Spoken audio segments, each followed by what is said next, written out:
এই যে বাসটা দেখতে পাচ্ছ, এই বাসটা কিন্তু DN18 স্ট্যান্ডে দাঁড়িয়ে আছে। তোমরা দেখতে পাচ্ছ DN18 স্ট্যান্ডে আমরা গিয়ে কিন্তু এই বাসটার গিয়ারের কাজ করছি। গিয়ারের সমস্যা হচ্ছে, টপের বিয়ারিং ভেঙে গেছে বলে ওর জন্য কিন্তু গিয়ারে আওয়াজ হচ্ছে, তার জন্য আমরা কিন্তু গিয়ার বক্স খুলে নিচ্ছি। তোমরা দেখতে পাচ্ছ গিয়ার বক্স খোলা আছে। আমাদের টপের বিয়ারিংটা আমরা এই গাড়িতে চেঞ্জ করব। অরিজিনাল কিন্তু আমরা টপের বিয়ারিং আমরা এই গাড়িতে সেট করেছি, দেখতেই পাচ্ছ তোমরা।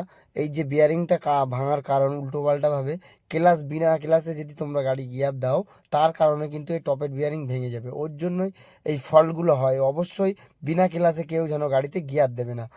বিনা ক্লাসে কিন্তু গিয়ার দিলে টপের বিয়ারিং ভাঙার চান্স বেশি থাকবে, অবশ্যই বলবো তোমাদের। দেখতে পাচ্ছ এখানে কিন্তু আমাদের গিয়ার কমপ্লিট হয়ে গেছে। এবার গাড়িতে আমরা তুলে দেবো। দেখতে পাচ্ছ ওপরে চাপার নাট টাইট করছে বাচ্চা। এটা একদম খুব সুন্দর করে আমরা ওই অয়েসিল ফাইসিলগুলোও সব নতুন লাগিয়ে দিয়েছি। প্যাকিং সেট কিন্তু আমরা নতুন লাগিয়েছি, তোমরা দেখতেই পাচ্ছ সাইডে পুরো। অবশ্যই কমেন্ট করবে কেমন হয়েছে। যে নতুন আমার পেজে, অবশ্যই তাকে বলবো ফলো করে দিতে। আর যে ইউটিউব থেকে দেখছো সে অবশ্যই সাবস্ক্রাইবার করবে।